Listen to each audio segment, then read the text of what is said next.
పల్లెటూరులో ఒక చిన్న ఇల్లు. సాయంత్రం చుట్టూ చీకటి పడుతుంది. రాధ ఇంటిలో దీపం వెలిగించి లక్ష్మయ్య కోసం ఎదురు చూస్తుంది. లక్ష్మయ్య పొలం పని ముగించుకొని ఇంటికి వస్తాడు. అప్పుడు రాధ, ఏంటండి ముఖమంతా కళతప్పి ఉంది, ఈ రోజు కూడా పనులేమీ జరగలేదా? పొలంలో పంటేమో బాగాలేదు, అప్పులేమో పెరుగుతున్నాయి, మనకి ఈ కష్టాలు ఎప్పటికీ తప్పవా? అవును రాధా, పొలం మనకి చేతి నిండా పని ఇవ్వట్లేదు. నీకు తెలియంది కాదు, ఈ 7 వర్షాలు సరిగా కురవలేదు. దళారీలు మన పంటకు సరైన ధర ఇవ్వటం లేదు. పోనీ పొలం అమ్మేద్దామా అని కూడా ఆలోచిస్తున్నారు. అయ్యో, అలా అనకండి.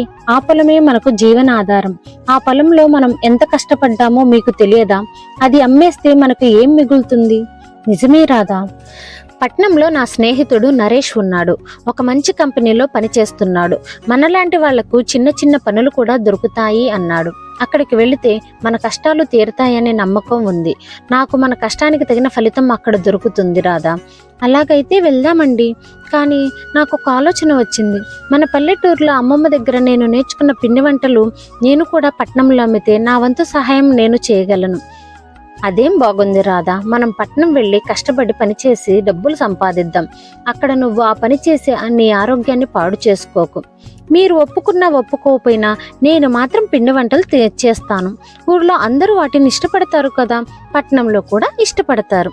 లక్ష్మయ్య రాధ పట్టుదల చూసి ఒప్పుకుంటాడు. మరుసటి రోజు రాధా లక్ష్మయ్య తమ చిన్న ఇంటిని వీడి పట్నానికి బయలుదేరతారు. పట్నం చేరుకున్న తరువాత నరేష్ సహాయంతో ఒక చిన్న ఇంటిని అద్దెకి తీసుకుంటారు. లక్ష్మయ్య ఒక భవన నిర్మాణ కార్మికుడుగా పనిలో చేరతాడు. రాధ ఏమో ఇంట్లో ఉంటూ తను చేసే పిండి వంటలను ఎలా అమ్మాలి అనే ఆలోచనలో పడుతుంది. రాధ ధైర్యంగా తాను చేసిన పిండి వంటలను తీసుకుని ఒక బజారు దగ్గర నిలబడుతుంది. చుట్టూ వేగంగా వెళ్లిపోతున్న మనుషులు, పెద్ద పెద్ద భవంతులు రాధను భయపెట్టేశాయి. ఎవరూ కూడా ఆమెను పట్టించుకోరు. అప్పుడు రాధ ఒక ఆవిడ దగ్గరకు వెళ్ళి, అమ్మగారు, నా దగ్గర మంచి పిండి వంటలు ఉన్నాయండి, చూసి ఒకసారి వెళ్ళండి. ఆమె రాధని పట్టించుకోకుండా, నాకు సమయం లేదు అని వెళ్ళిపోతుంది. రాధకు ఆ మాటతో నిరాశ కలుగుతుంది. ఆమె ముఖం చిన్నబోతుంది. మరో వ్యక్తి దగ్గరికి వెళ్తుంది. అయ్యా, ఈ పిండి వంటలు పల్లెటూరు నుండి తెచ్చినవి, మీరే చూడండి ఎంత రుచిగా ఉన్నాయో. ఇక్కడ ఈ పిండి వంటలు ఎవరు కొనరు. ఇక్కడంతా పెద్ద షాపింగ్ మాల్స్ లో వస్తువులే కొంటారు. రాధ కళ్ళల్లో నీళ్లు తిరుగుతాయి. పల్లెటూరులో అందరూ తన పిండి వంటలు ఎంతగా ఇష్టపడతారో గుర్తు చేసుకుంటుంది. కానీ ఇక్కడ ఎవరూ వాటిని పట్టించుకోవడమే లేదు. లక్ష్మయ్య ఏమో అలసిపోయి ఇంటికి వస్తాడు. ఏమైంది రాధా, పిండి వంటలు అమ్ముడుపోయాయా? లేదండి, ఒక్కటి కూడా అమ్ముడుపోలేదు. అందరూ నన్ను పిచ్చిదానిలా చూశారు. నేను చాలా ఒంటరిగా ఉన్నాను. నాకు ఈ పట్నం నచ్చలేదండి. అలా అనకు రాధా, పట్నంలో బతుకు తెరువు చాలా కష్టం. ఇక్కడ వాళ్ళకు మాట్లాడే సమయం కూడా ఉండదు. మనం కష్టాన్ని మాత్రమే భరించాలి. నువ్వు ధైర్యాన్ని వదిలిపెట్టకు. ఒకవేళ పిండి వంటలు అమ్ముడుపోకపోతే నువ్వు ఆ పని మానేయొచ్చు. నేను కష్టపడి పనిచేసి మన కుటుంబాన్ని పోషిస్తాను. రాధ లక్ష్మయ్య మాటలకు కొంత ధైర్యం తెచ్చుకుంటుంది. కానీ ఆమెలో పట్టుదల మాత్రం తగ్గదు. మరుసటి రోజు కూడా రాధ బజారుకు వెళుతుంది. తన పిండి వంటలను ఒక పక్కన పెట్టి చూస్తుంది. అదే సమయంలో ఒక వృద్ధురాలు ఆమె దగ్గరకు వస్తుంది. అమ్మాయి, నీ ముఖం దుఃఖంగా కనిపిస్తుంది, ఏం జరిగింది? అమ్మగారు, నేను పల్లెటూరు నుండి వచ్చాను. ఇక్కడ నా పిండి వంటలు అమ్ముకోవడానికి వచ్చాను, కానీ ఒక్కటి కూడా అమ్ముడు పోలేదండి. పిండి వంటలు చాలా బాగున్నాయి. నీకు ఎవరు సహాయం చేయలేదా? ఎవరు సహాయం చేయలేదు. అందరూ నన్ను పట్టించుకోవడమే లేదు. అలా అనకు, నేను నీకు సహాయం చేస్తాను. ఈ పిండి వంటలను నేను కొంటాను. కానీ నువ్వు వాటిని అమ్ముకోవడానికి ఒక సరైన స్థలాన్ని ఎంచుకోవాలి. పట్నంలోనే ఒక పెద్ద షాపింగ్ మాల్ వెళ్ళి అక్కడ ఉన్న ఒక మేనేజర్ని కలువు. ఆయన నీకు సహాయం చేస్తారు. వృద్ధురాలు చెప్పిన సలహా విని రాధ ఆశ్చర్యపోతుంది. వెంటనే ఆమె షాపింగ్ మాల్కు వెళ్తుంది. మేనేజర్ని కలుస్తుంది. అయ్యా, నేను పల్లెటూరు నుండి వచ్చాను. నా దగ్గర ఉన్న ఈ పిండి వంటలను అమ్ముకోవడానికి సహాయం చేయండి. ఈ షాపింగ్ మాల్లో ఇలాంటి వస్తువులను అమ్మటానికి అనుమతి లేదు. మీరు బయట రోడ్డు మీద అమ్ముకోండి. అయ్యా, దయచేసి నన్ను అర్థం చేసుకోండి. ఈ పిండి వంటలు ఎటువంటి కల్తీ లేనివి. ఇవి పూర్తిగా చేత్తో చేసినవి.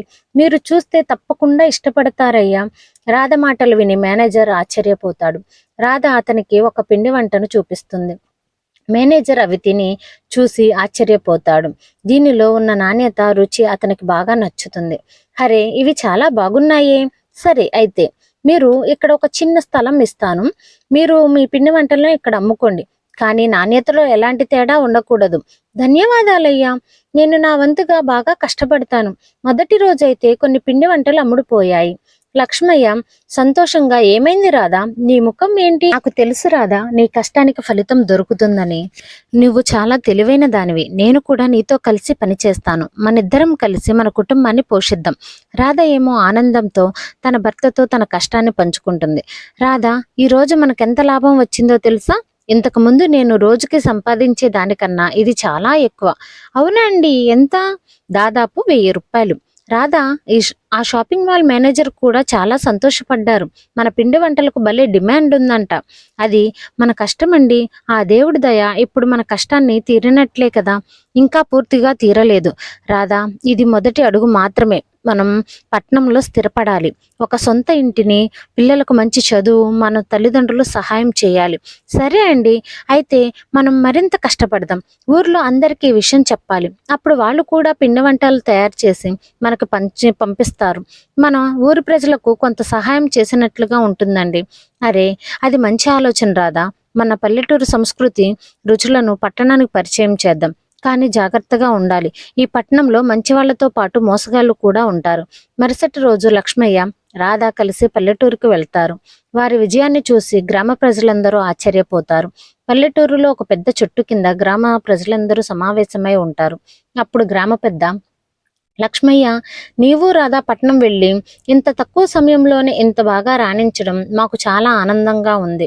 అందరి ఆశీస్సులు, ఆ దేవుడి దయవల్లే ఇది సాధ్యమైంది. పెద్దయ్య, పట్నంలో మన పిండి వంటలకు మంచి గిరాకీ ఉంది. అందుకే మేము మీ అందరికీ ఒక మాట చెప్పాలని వచ్చాము. మీరందరూ ఈ పిండి వంటలు తయారు చేస్తే మేము వాటిని పట్నంలో అమ్ముతాం. దీనివల్ల మనందరికి మంచి ఆదాయం వస్తుంది. అప్పుడు గ్రామస్తుడు, అమ్మాయి, మీ మాటలు నిజమేనా? పట్నంలో కూడా మన పిండి వంటలు అమ్ముడుపోతాయా? నమ్మండి బాబాయ్, అక్కడ ఇలాంటి రుచికరమైనవి దొరకవు. ఈ పిండి వంటలు ఆరోగ్యానికి చాలా మంచివి, అందుకే వాటిని అందరూ ఇష్టపడతారు. బాబాయ్, అమ్మాయి, మేము కూడా కష్టపడి పిండి వంటలు చేస్తాం, కానీ మీరు మాకు ఎలా డబ్బులు ఇస్తారు చెప్పండి? మీరు చెప్పిన ప్రతి పిండి వంటలు మేమే స్వయంగా డబ్బులు ఇస్తాం బాబాయ్, మీరు భయపడకండి. మనందరం కలిసి కష్టపడితే మన పల్లెటూరు కూడా ఆర్థికంగా అభివృద్ధి చేయవచ్చు. గ్రామ ప్రజలందరూ సంతోషంగా రాధా లక్ష్మయ్యలకు సహాయం చేయడానికి ముందుకు వస్తారు. మరి మీరు ఇప్పుడు విన్న ఈ కథ ద్వారా తెలుసుకున్న నీతి ఏంటో తెలుసా?